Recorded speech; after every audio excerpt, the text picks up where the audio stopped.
ঠিক আছে। আসসালামু আলাইকুম রহমতুল্লাহ। তো যথারীতি আজকে চলছে আমাদের, গতকালকে চলছে গ্রাফিক্সের, হ্যাঁ, আর আজকে চলছে আমাদের অ্যামোলেডের। তো আমরা যেদিন লাইটিং ক্লাস ছিল আমরা লাইটিং একটা লাইভ ভিডিও দেখছি। তো আজকে আমাদের কাছে গতকালকে একটা ফোন আসছে, তো এটার মধ্যে হচ্ছে আমাদের গ্রাফিক ইস্যু।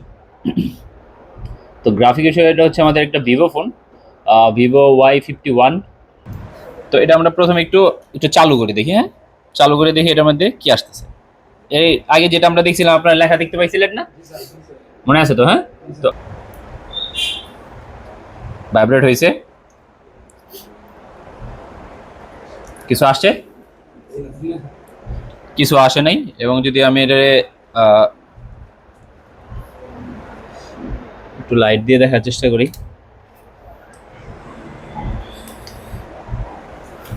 তো লাইট দিয়ে দেখার চেষ্টা করলেও কিছু আসতেছে না। এটা আমরা কয়েকবার চেক করছি, তারপর আসতেছে না। নতুন ডিসপ্লে লাগায়ও আসতেছে না, সেম টু সেম। তো এটা চালু আছে কিনা, এই সমস্যায় ফোনগুলোর মধ্যে ফোন চালু কিনা এটা ভালোভাবে বুঝে নিতে হয়। যেমন এটা ভাইব্রেট করছে, তো অনেক সময় দেখা যায় ফোন ভাইব্রেট করে, তারপর এটা ফুল চালু হয় না, ফার্স্ট টাইম ভাইব্রেট করে ফোন বন্ধ হয়ে যায়। এর জন্য কয়েকটা চেকিং আমাদের অনেক মানে এগুলো করতে হয়, যেহেতু এটা গ্রাফিক সমস্যা। তো লাইটও দেখা যাচ্ছে না, লেখাও দেখা যাচ্ছে না, ফোন কি আসলে চালু কিনা বুঝতে হবে না। তো ফোন যদি ডেট থাকে তো এটার মধ্যে কি লাইটের ঠিক করবো আর গ্রাফিক্স ঠিক করবো। তো এর জন্য আমাদের ফোনটা রান কিনা দেখতে হবে। তো এটার কয়েকটা স্টেপ আছে। একটা হচ্ছে ফোন চালু হলে ফোন অবশ্যই গরম হবে, যেমন এটা একটু গরম হচ্ছে। তারপরে আমরা বলে দিচ্ছি আর কি স্টেপ হতে পারে। আর স্টেপ হচ্ছে চার্জে দিব, চার্জে দিলে স্বাভাবিক গতিতে একটা এম্পিয়ার নেয়, 0.6, 1 এম্পিয়ার, 1.3, 1.8 এমন এম্পিয়ার আস্তে আস্তে নিতে থাকে, আস্তে আস্তে ওপরে বাড়ে। এবং আরেকটা হচ্ছে যে যদি নাও বুঝতে পারেন এইভাবে, তাহলে সিম ঢুকায় কল দেওয়া। ওকে, যদি কাস্টমারের থাকে তাহলে ফোন চালু থাকলে বোঝা যাবে। ওকে, তো আমরা এই মুহূর্তে এটা কি করবো, একটু আবার দিচ্ছি, হ্যাঁ। তো আমরা চার্জে দিচ্ছি, চেক করেন। 0.4 ডিরেক্ট চলে গেছে, 1.6, আবার 1 এম্পিয়ার নিচ্ছে, 1.2। ওকে, এবার 1 এম্পিয়ারে স্টেবল আসেন, দ্যাট মিনস এটা চার্জ নিচ্ছে। ওকে, কিন্তু তারপরে কিছু আসছে, তারপরে কিছু আসেনি। এবং এটার মধ্যে ডিসপ্লে লাগায়ও চেক করা হয়েছে, তারপরেও আসেনি। তো আমরা এটা এবার একটু ফলো করবো, এটার মধ্যে আমরা কিভাবে রিপেয়ার করবো। আমরা যে স্টেপগুলা লেখায় দিছি, যে স্টেপগুলো আমরা দেখছি ডায়াগ্রাম থ্রু দিয়ে, এগুলো আমরা বোঝার চেষ্টা করছি, থিওরিক্যালি যেগুলো আমরা দেখছি এই স্টেপগুলো আমরা ফলো করবো। ওকে, তো আমরা এই 3-4টা স্টেপ ফলো করলে ইনশাল্লাহ আমাদের কাছে যে কোনো ধরনের সমস্যা, এই গ্রাফিক হোক লাইট হোক, আমাদের কাছে সমাধান হয়ে যাবে ইনশাল্লাহ। আমরা বুঝতে পারবো কোথেকে সমস্যা। তো আমরা প্রথমে এটার জন্য লাগবে আমাদের একটা হার্ডওয়্যার সলিউশন। ওকে, তো আমরা এর জন্য হার্ডওয়্যার সলিউশন অন করি। তো আমরা এটা 51, এটা হচ্ছে Y51, Vivo Y51। Oppo Vivo মোবাইলগুলো সাধারণত স্কিমেটিক হয় না, হার্ডওয়্যার সলিউশন দিয়ে আমাদের কাজ করতে হয়। হার্ডওয়্যার সলিউশন আমাদের এগুলোর জন্য এনাফ মোটামুটি। এটা হচ্ছে ডিসপ্লে কানেক্টর, হচ্ছে চার্জিং কানেক্টর। তো হচ্ছে ডিসপ্লে কানেক্টর। ডিসপ্লে কানেক্টর যদি দেখি আমরা, নিচে আছে এইখানে 10টা আছে আমাদের মিপি লাইন। প্রথমে একটা না আছে 4টা, এরপরে একটা গ্রাউন্ড, এরপরে 2টা, এরপরে একটা গ্রাউন্ড, এরপরে আবার 4টা। ওকে, তো এইভাবে এটা রাখছে। এরপরে ওপরে যদি লাইন দেখি, কিছু আরো কিছু ওপরে লাইন আছে। এরপরে আছে আমাদের ডিএসআই টি। আমরা টি লাইন সম্পর্কে দেখছি, টি লাইন।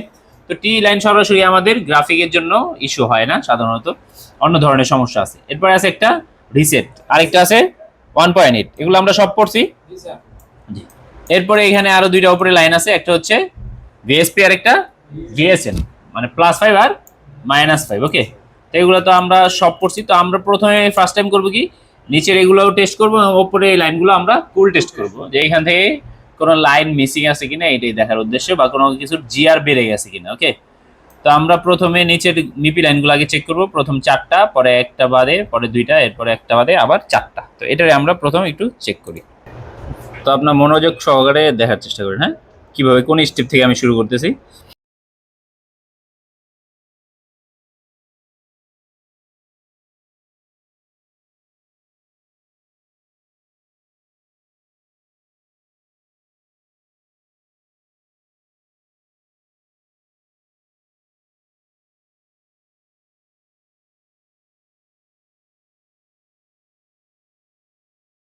ঠিক আছে, তার মানে জিআর জনিত সমস্যা নেই, লাইন ঠিক আছে। যদি এখানে কোনো একটা ওয়েল পেতাম, বা আমরা যদি মিপি লাইনে অনেক বেশি ডিস্টেন্স পেতাম কোনো লাইনে, তাহলে আমরা সমস্যা মনে করতাম। ওকে, কিন্তু এখানে তেমন কোনো আমরা সমস্যা পাইনি।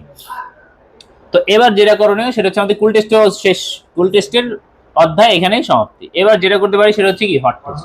তো হট টেস্টে আমরা বলছি কোনটা সর্বপ্রথম দেখবো, সবার আগে দেখবো কি এটাই, কারণ সবচেয়ে বেশি সমস্যা হয় কি বিএসপি ভিএসএন থেকে। এইখান থেকে মানে মোস্টলি কেস আপনি এটাই পাবেন যে এইখান থেকে এই সমস্যা বেশি হয়। এরপরে কিছু আসে আমাদের রিসেট লাইন থেকে, এরপরে আসে আমাদের মিপি লাইন থেকে, যে জিআর আসতেছে কিন্তু সিপিইউ থেকে ডাটা আসতেছে না, এর জন্য আমাদের ডিএস এর সাহায্য নিতে হয়। তো আমরা এখানে এখন ফোনটা চালু করব, চালু করে যেখানে ভোল্টেজ আসার কথা ভোল্টেজ গুলা চেক করবো, 1.8 ভোল্টেজ এবং বিএসপি ভিএসএন আমরা চেক করবো এগুলা ঠিক আছে কিনা। এর জন্য আমাদের ফোনটা কি করতে হবে, অবশ্যই অন করতে হবে। ওকে, তো আমরা এখন ফোনটাকে অন করি, বোঝাচ্ছে ফোন অন হয়েছে। তো এবার আমরা এখানে চেক করব 1 আর 3 হচ্ছে আমাদের ভিএসপি ভিএসএন, 1.8টা হচ্ছে আমাদের 4 নাম্বার। ওকে, তো আমরা এগুলাকে একটু চেক করব। তো আমরা ডিসি মোডে দিয়ে রাখছি আমাদের। তো এবার আমরা রেডটা দিয়ে চেক করছি, ভোল্টেজ চেক করব। তো প্রথম এটা হচ্ছে আমাদের ভিএসপি +5 আসার কথা, ভোল্টেজ আসছে একটু আচ্ছা আচ্ছা, ভোল্টেজ আসেনি। ভিএসএনটা দেখি আসছে, এখানে 4 নাম্বারে আমাদের আসার কথা হচ্ছে আমাদের 1.8 আসছে, 1.8 ঠিক আছে, 1.8 এ সমস্যা নেই। তো আমরা এখানে ভিএসপি আর ভিএসএন পাচ্ছি না, আমরা আবার প্রব ঘুরাই আবার একটু চেক করি যে আসলে আসতেছে কিনা করি। হ্যাঁ, 1.8টা দেখি আসতেছে কিনা, আসতেছে। এবার দেখি আমাদের 3 নাম্বারটা ভিএসএন আসতেছে, 1 নাম্বারটা, তার মানে আমাদের এর মধ্যে ভিএসপি এবং ভিএসএন তৈরি হচ্ছে না। ওকে, তো ভিএসপি ভিএসএন তৈরি করতেছে হচ্ছে আমাদের এই চার্জার আইসি। কোন আইসি? এই আমরা যে কম্বাইন আইসি পড়ছি, যে একটা আইসির ভিতরেই অন্য আইসি ইনক্লুডেড।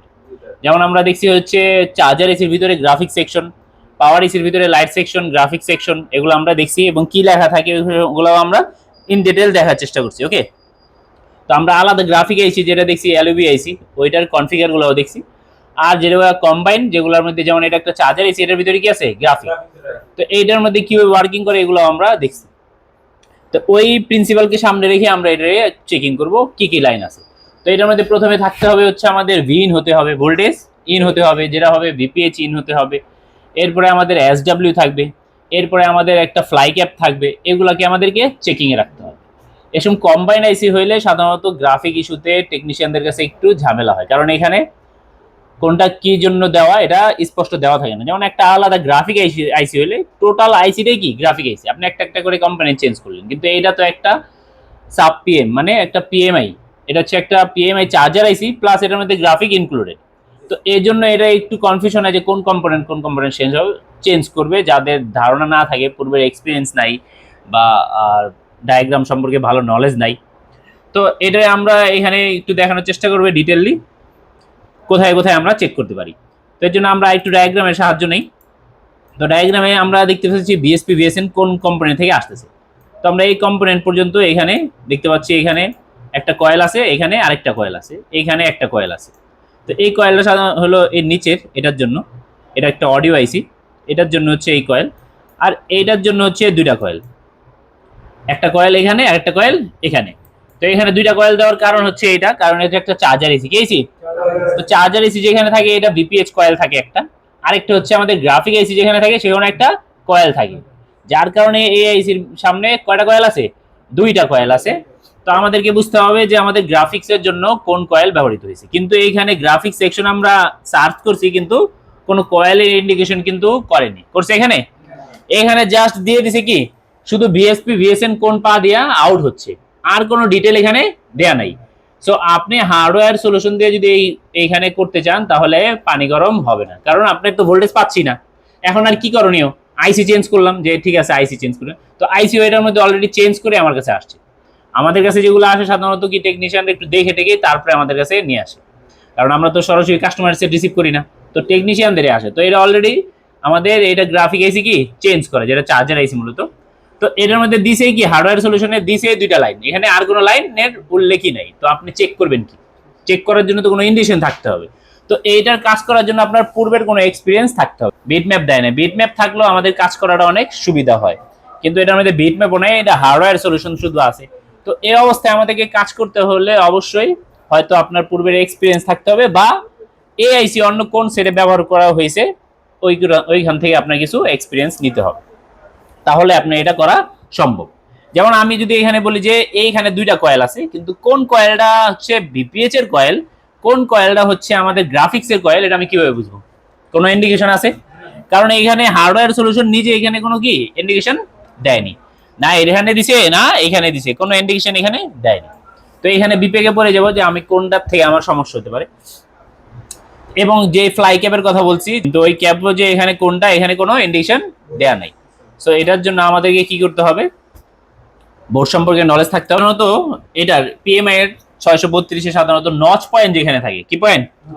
নচ পয়েন্ট যেখানে থাকে ওই পাশে যে কয়েল থাকে ওটা থাকে কি বিপিএস কয়েল, কি কয়েল? এবং এটার অন্য পাশে যে কয়েল থাকে এটা থাকে আমাদের গ্রাফিক্স এর কয়েল। এটা একটা কমন নচ পয়েন্ট, আমাদের আইসিতে নচ পয়েন্ট থাকে, এই নচ পয়েন্টের পাশে যেটা থাকে এটা থাকে কি বিপিএইচ এর কয়েল, আর অন্য কয়েলটা থাকে হচ্ছে আমাদের গ্রাফিক্স এর কয়েল। আরেকটা হচ্ছে যে আমাদের বিপিএইচ এর কয়েলটা একটু বড় হবে আর গ্রাফিক্স এর কয়েলটা একটু ছোট হবে। ওকে, তো আমরা এটা একটু অন্য একটা বোর্ডের মধ্যে রেডমি 8 এর মধ্যে একটু দেখি। এই দেখেন নচ পয়েন্ট না, তো নচ পয়েন্টের পাশে যেটা আছে এটা হবে বিপিএইচ কয়েল, আর এটার অপোজিটে হবে কি গ্রাফিক্স এর কয়েল। এটা একটা কমন ইস্যু, কমন বিষয় এটা থাকবে। তো এটার মধ্যে যদি দেখি আমরা 51 আমরা বের করে রাখছি হার্ডওয়্যার সলিউশন। এই তো নচ পয়েন্ট, এই নচ পয়েন্টের পাশে যেটা এটা কি আমাদের বিপিএইচ এর, ওকে, এবং এই পাশে এটা কি আমাদের গ্রাফিক্স এর কয়েল। তো তো এইটার আশেপাশেই কোথাও থাকবে, এইখান থেকে আশেপাশেই কোথাও থাকবে একটা ফ্লাই ক্যাপ। তো আমরা এইটার ফ্লাই ক্যাপ খোঁজার উপায় কি? দুই পাশে কি আচ্ছা জিআর আসবে বা ওয়েল আসবে। যদি ওয়েল আসে গ্রাউন্ড পাবো না, এটা হচ্ছে মাত্র কথা এটাই। যদি ground pi that means short আছে। ওকে, তো আমরা এখানে একটু দেখি প্রত্যেকটা এই আশেপাশে কয়েলগুলো চেক করে যে কোথায় আমার একটা ক্যাপাসিটার আছে যেটার মধ্যে আমরা এরকম এক পাশে জিআর আসছে আরেক পাশে গ্রাউন্ড, মানে এটা না। ওকে, এক পাশে জিআর গ্রাউন্ড হয়েছে তার মানে এটাও না, এটাও না, এটা সম্ভবত নিচের সেকশনের, এটাও না, এটা যেহেতু এক পাশে গ্রাউন্ড চলে আসছে, এটা এক পাশে রিডিং আসছে এবং আরেক পাশে ওয়েল আসছে, তার মানে এটাই হবে আমাদের কি সেই ক্যাপাসিটার। এবং আমাদের এইখানে আমরা এটা যদি চেক করি, এটা হয়তো ধরা হইতেছে না যেহেতু জায়গা নাই, তো একটু এটা স্কেচ করে হয়তো নিতে হবে। হ্যাঁ, রিডিং এবার রিডিং আসতেছে, তো রিডিং আসতেছে। তো আমরা এটা ফোন চালু করব, চালু করে আমরা এটার মধ্যে পেয়ে গেছি হচ্ছে আমাদের উপরে ফ্লাই ক্যাপ পেয়ে গেছি আমরা, আর পেয়ে গেছি আমরা হচ্ছে আমাদের গ্রাফিক্স এর কয়েল। ওকে, আসসালাম। তো ফোন ভাইব্রেট করছে, আমরা একটু এখানে চেকিং করি কিছু আসে কিনা।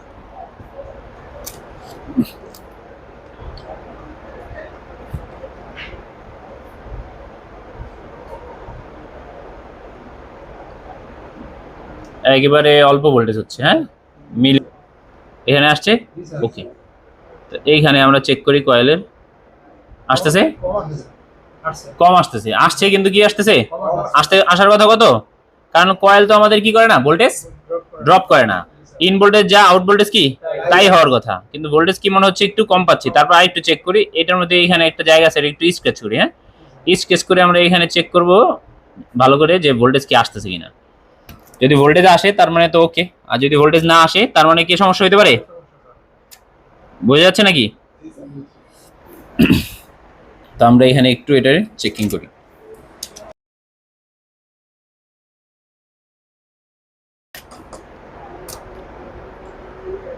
তো উপরে ভোল্টেজ ওকে, এবার নিচেরটা দেখি ভোল্টেজ ওকে কিনা, কত আসছে, তার মানে ভোল্টেজ ড্রপ হচ্ছে, কি হচ্ছে, যে ভোল্টেজ আসার কথা সেই ভোল্টেজ আসতেছে না। তাহলে হতে পারে কি আমাদের কয়েলটা কি সমস্যা হয়ে গেছে, ওয়াটার ড্যামেজের কারণে হতে পারে কি কয়েলটা সমস্যা হয়ে গেছে। তাহলে প্রথম আমাদের কি কাজ, এখন কয়েল চেঞ্জ করে দেখতে পারি। এখন যদি আমি 100 পিস আইসি লাগাই তাহলে হবে? তো আইসি চেঞ্জ করতে পারা মানে এটা এটা আমাদের কাজের অংশ, পার্ট, ঠিক আছে, টেকনিশিয়ানের আইসি চেঞ্জ করা জানতে হবে। কিন্তু শুধু আইসি চেঞ্জ করার স্কিল কি আপনার কখনোই পূর্ণতা দিবে না, কারণ আমরা এমন অনেক টেকনিশিয়ানদের আলহামদুলিল্লাহ ট্রেনিং দিছি যারা ডাবল টেকারও রিভলিং করতে পারে। মানে এই সময়ের সবচেয়ে ট্রেন্ডিং বোর্ড ডাবল টেকারও তাদের কাছে অনেক সুন্দর রিভলিং হয়, বাট তারা স্কিমেটিক বোঝে না।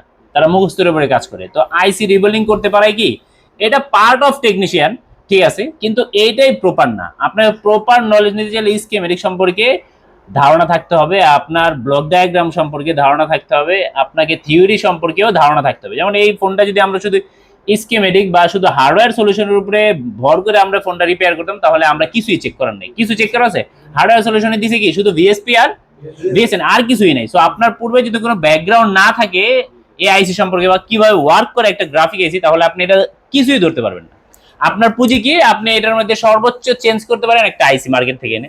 চেঞ্জ যদি করে না হয়, হয়ে গেলে আলহামদুলিল্লাহ, না হলে কোথায় সমস্যা আর আপনি বুঝতেই পারবেন না। সো এর জন্য আপনার এমন জায়গা থেকে একটা অবশ্যই নলেজ নেওয়া উচিত, স্কিমেটিক সম্পর্কে ভালো ধারণা থাকতে হবে, নইলে আপনি এসব ফোনের কখনোই কাজ করা সম্ভব না। তো আমরা এখন কি করব, এটারে আমরা একটু চেঞ্জ করে দেখবো। অন্য একটা ফোন থেকে আমরা এটা খুলে এটা দেখবো। তো আগে আমরা এটা খুলি, এটা কি সমস্যা একটু দেখার চেষ্টা করি।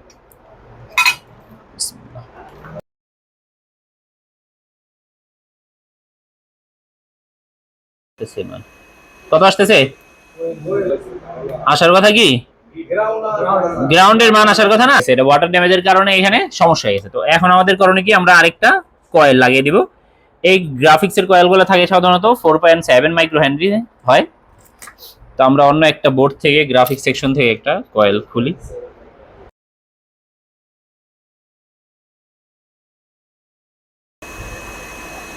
ওকে, এটা কি ঠিক আছে? কিন্তু আগেরটা কি ওয়েল হয়ে গেছিল, মানে ওপেন হয়ে গেছিল। তো এটারে আমরা একটু লাগাই।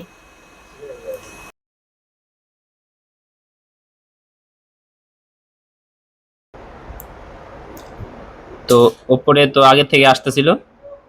ওকে, এবার নিচে দেখি আসতেছে, তার মানে এখন ঠিক আছে। তো এবার আমরা ফোনটারে একটু চালু করে দেখতে পারি, ঠিক আছে?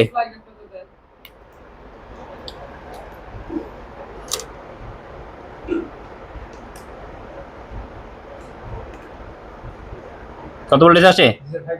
5 ভোল্টেজ চলে আসে। তো ফ্লাই ক্যাবে এর আগে কি পাচ্ছিলাম আমরা? ভোল্টেজ পাচ্ছিলাম না। আমাদের ভিএসপি আর এটা হচ্ছে কয়েলের পাশে হচ্ছে ভিএসএন, এই দুটোর মধ্যে আমরা ভোল্টেজ চেক করি, ভোল্টেজ আসতেছে কিনা। এবার আসছে, এটা হচ্ছে আমাদের +5। কি এটা? +5। আর এর উপরে যেটা আছে এটা এখানে আসার কথা -5 আসছে। আমরা কিন্তু প্লাস দিয়েই চেক করতেছি, প্লাস দিয়ে চেক করতেছি, কিন্তু তারপরে ভোল্টেজের সামনে কি আসছে? মাইনাস আসছে। তার মানে কি -5। তার মানে আশা করা যায় এবার আমাদের ফোনটা কি রান হয়ে যাওয়ার কথা। তো আমরা আবার এটা একটু চালু করি।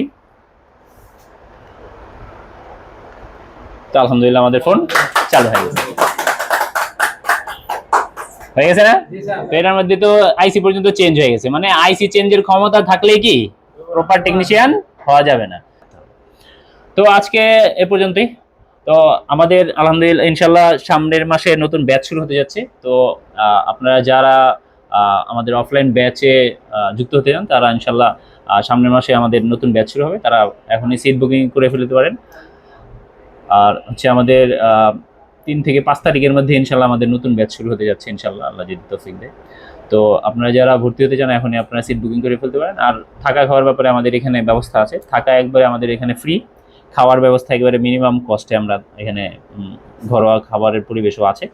তো আপনারা যারা চান প্রো লেভেলের টেকনিশিয়ান হতে, অবশ্যই আপনারা যোগাযোগ করতে পারেন, আমাদের নিচে নাম্বার দেওয়া থাকবে অবশ্যই। তো আজকে এই পর্যন্তই। আসসালামু আলাইকুম রহমতুল্লাহ।